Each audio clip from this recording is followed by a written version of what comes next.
하나님 아버지, 지난 1년 동안 늘 우리에게 말씀으로 깨우쳐 주시고 또 말씀으로 힘을 주시고 말씀 가운데 우리를 찾아주시고 만나주시며 말씀을 통해서 내주신 것을 감사합니다. 이제 2025년 마지막 주일에도 기쁜 마음으로 말씀을 받사오니 크신 깨달음과 은혜를 채워주시옵소서. 예수님의 이름으로 기도합니다. 아멘. 오늘 우리는 2025년의 마지막 주일 예배를 하고 있습니다. 마지막이라는 말은 다시는 없다는 말입니다. 이제 이 예배가 끝나면 우리는 2025년 주일 예배는 할 수가 없습니다. 그리고 며칠 더 지나면은 2025년 자체가 우리에게서 영원히 사라집니다. 하나를 돌이켜 볼 때입니다. 고칠 것 고치고 2026년 새해를 맞이해야 됩니다. 우리가 무슨 일이든지 지나고 나서 돌이켜 볼 때에 잘했으면 뿌듯한데 아니면은 후회가 되고 허망해집니다. 학교 생활, 직장 생활, 사업, 일, 저일 잘해야 되고 성공해야 될 일이 많지만 중요한 것은 어떤 일이 중요한가, 어떤 일이 그 중에서도 제일 중요한가 하는 것을 정확하게 알고 성공해야 됩니다. 덜 중요한 것 때문에 더 중요하고 제일 중요한 것이 잘못되면 안 됩니다. 사람은 살아가면서 많은 사람들을 만나서 관계를 맺습니다. 세상에 태어나가지고 처음 가지는 가족관계에서부터 시작해서 그 다음에는 이웃관계, 친구관계, 사회생활에서 만들어가는 관계, 만나는 사람들과 이런저런 관계를 맺으면서 살아갑니다. 내가 어떤 사람을 만나서 어떤 관계를 맺느냐로 내 인생이 달라지기 때문에 사람 관계는 아주 중요합니다. 살면서 좋은 사람을 만나면 좋은 일이 생기고 아니면은 안 좋은 일이 생깁니다. 좋은 부모를 만나고 좋은 친구를 만나고 좋은 직장 동료를 만나고 좋은 직장 상사를 만나는 일, 좋은 배우자를 만나는 일 중요합니다. 좋은 사람들을 만나야 행복한 삶이 됩니다. 그리고 좋은 관계를 맺어가야 됩니다. 아무리 좋은 사람을 만나도 좋은 관계를 이루지 못하면 소용이 없습니다. 세월이 지나서 돌이켜보면은, 특별히 인생의 끝물이 되면은 제일 후회하는 것이 사람 관계에서 실패한 일입니다. 돈은 벌었는데 그 돈 때문에 돈보다도 더 좋은 소중한 사람과의 관계가 깨지고 뒤틀어졌으면은 그보다 더 손해보는 일은 없습니다. 그 친구한테 그러면 안 됐었는데 그 사람 늘 나한테 잘해주고 날 도와준 사람인데 돌이켜보면 가까이 해야 될 사람을 멀리 했었습니다. 잘해줘야 될 사람이었는데 잘해주질 못했습니다. 그때 잘해줬으면 마음이 뿌듯할 텐데 그렇게 하질 못해서 마음이 늘 무겁습니다. 여러분, 무엇이든지 첫 번째는 특별합니다. 제일 처음 가봤던 바다, 제일 처음 가봤던 외국, 첫 직장, 뭐든지 처음은 특별하게 소중합니다. 이 세상에 태어나가지고 처음 만나서 부모와 자식의 관계로 맺어진 분들이 아버지와 어머니입니다. 그날 이후부터 아버지와 어머니는 나한테 말할 수 없는 사랑과 정성과 희생을 부어주신 분들입니다. 아버지와 어머니가 내게 부어주신 사랑과 정성과 희생은 너무 크고 너무 귀해서 내가 가진 모든 것을 다 드려도 갚을 길이 없습니다. 그런데도 돌이켜보면 아버지가 어머니가 내게 베푼 사랑과 사랑의 크기와 무게와 그 가치를 너무 소홀히 하고 지내왔습니다. 그러면 안 되는 거였어요. 더 잘해야 되는 거였습니다. 더 많이 했어야 되는 겁니다. 마음이 무거워질 뿐입니다.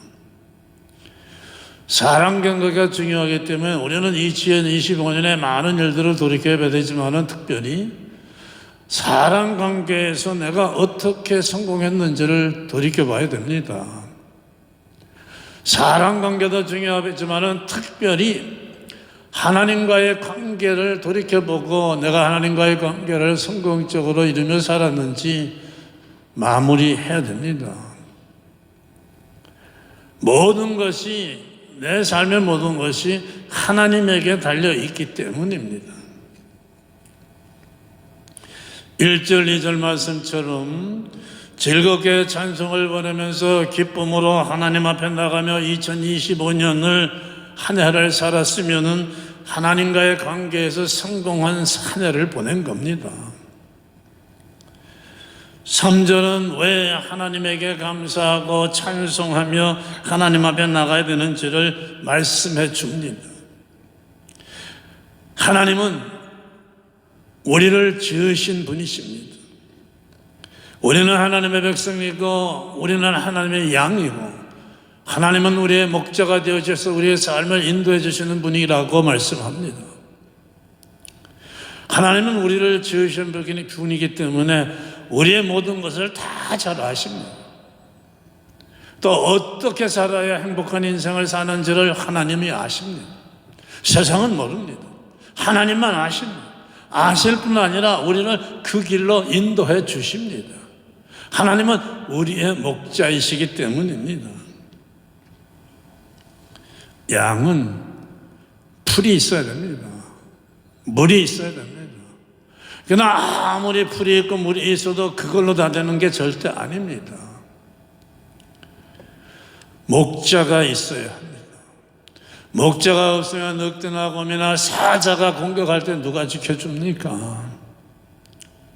길 가다가 다치면, 풀을 잘못 알고 독초를 먹으면, 병이 들면 누가 치료해 줍니까?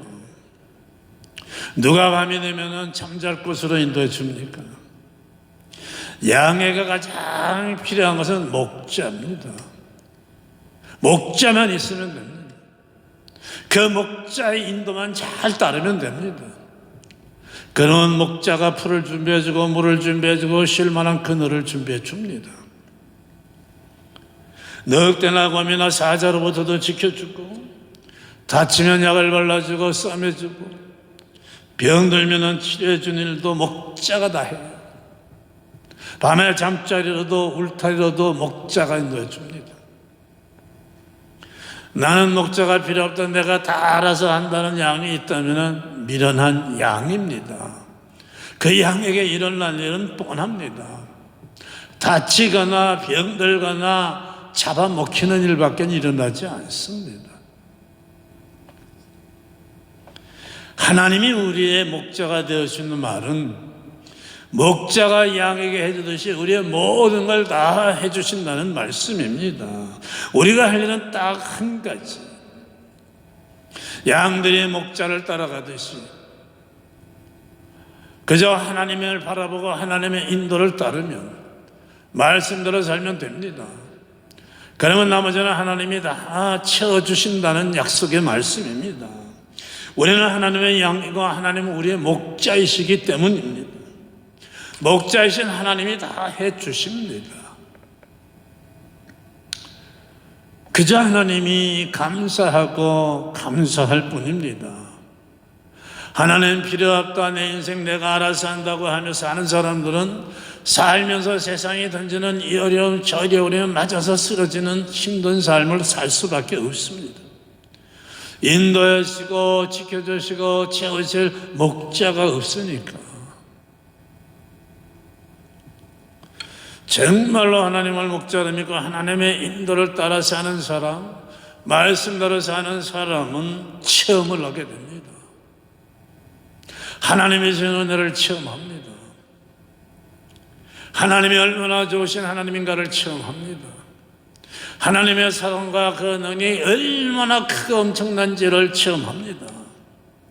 이렇게 하나님의 은혜를 체험한 사람은 하나님 앞에 나와 감사합니다. 감사하는 것이 예배예요. 그래서 예배를 시작할 때 찬송하는 겁니다. 끝날 때도 찬송하는 겁니다. 감사하며 예배하고 감사하며 끝나는 게 예배예요. 찬송은 이 감사를 말로도 할 수 없어서 감사를 최대로 확대하는 거예요.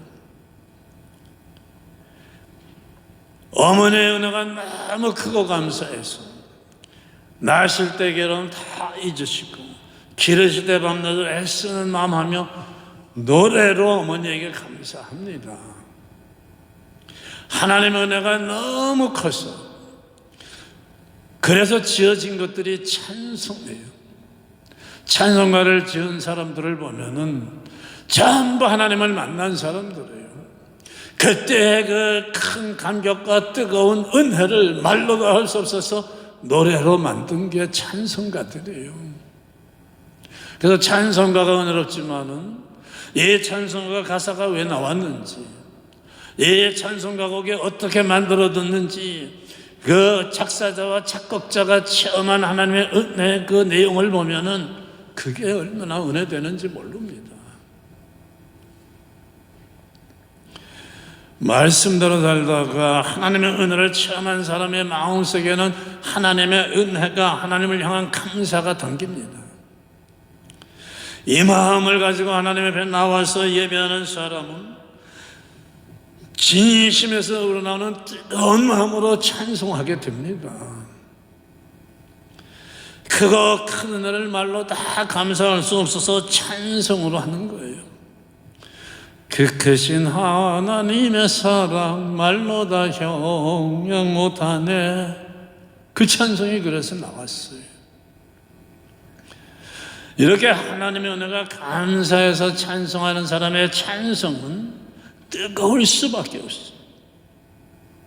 하나님은 이런 예배를 은혜 받고 신령과 진정으로 뜨겁게 예배하는 그 예배를 기뻐 받으십니다.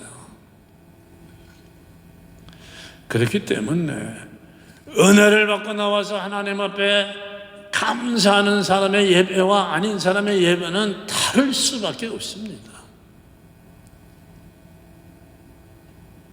은혜를 받은 사람에게서는 마음 깊은 곳에서부터 하나님을 향한 감사가 나오고 찬양이 나오지만 은혜를 받지 않은 사람에게서는 감사가 나올 수가 없습니다. 받은 게 없으니까.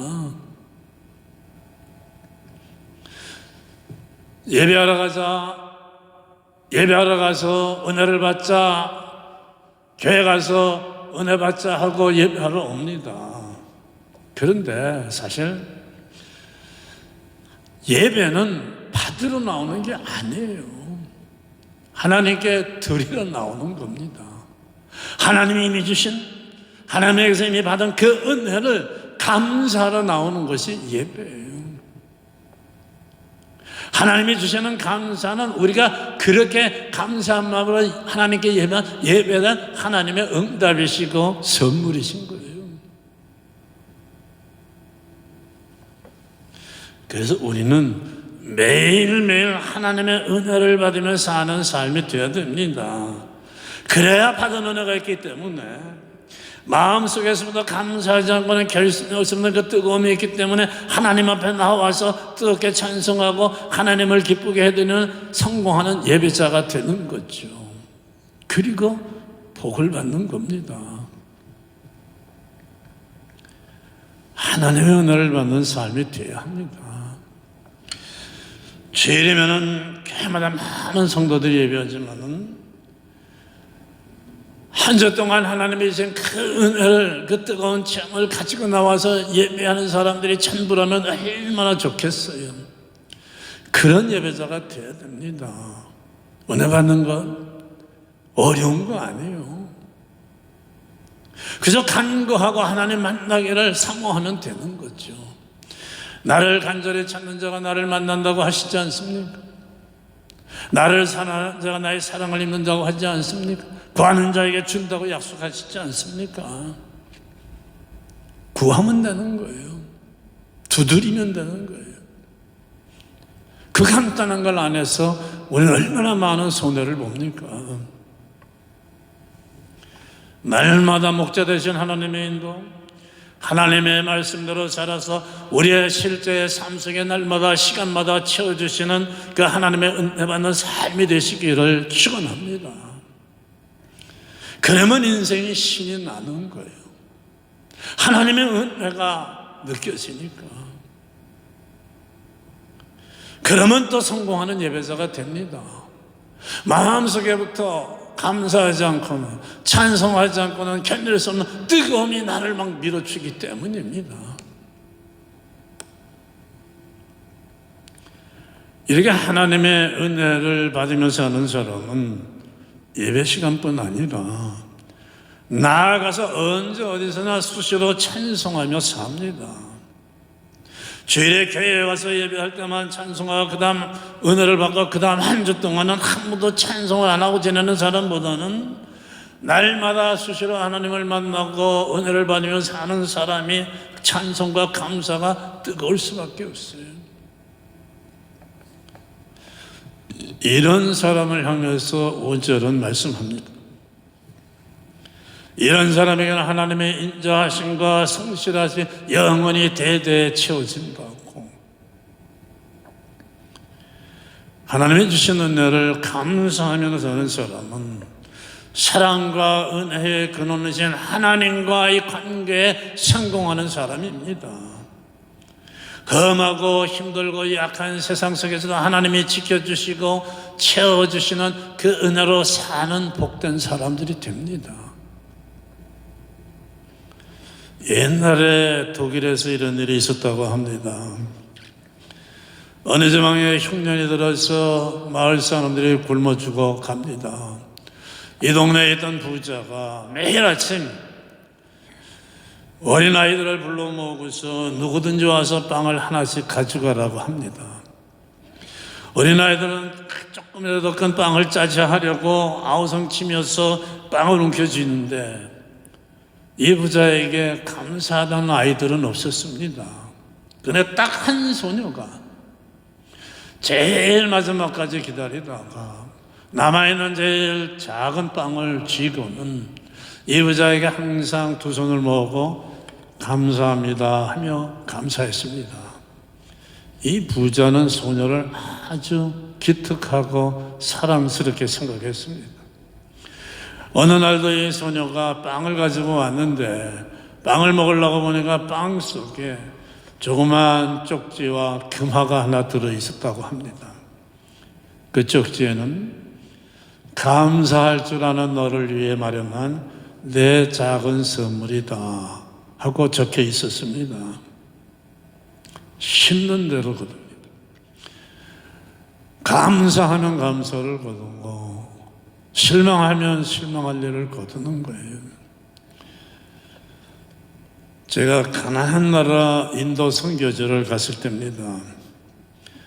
참 인도에는 거리마다 구걸하는 거지들이 참 많습니다. 근데 이 돈을 줬는데 고맙다고 하는 거지가 없었어요. 하도 이상해서 그 인도 현재 선교사에게 물어봤습니다. 이상하다고. 왜 그러냐고 그랬더니 선교사님 설명이 인도 거지들은 오히려 왜 내가 고맙다고 해야 하냐. 내가 네 돈을 받아줬기 때문에 네가 좋은 일을 하는 기회가 생겼기 때문에 당연한 거다. 내가 왜 감사하냐? 그런다고 합니다.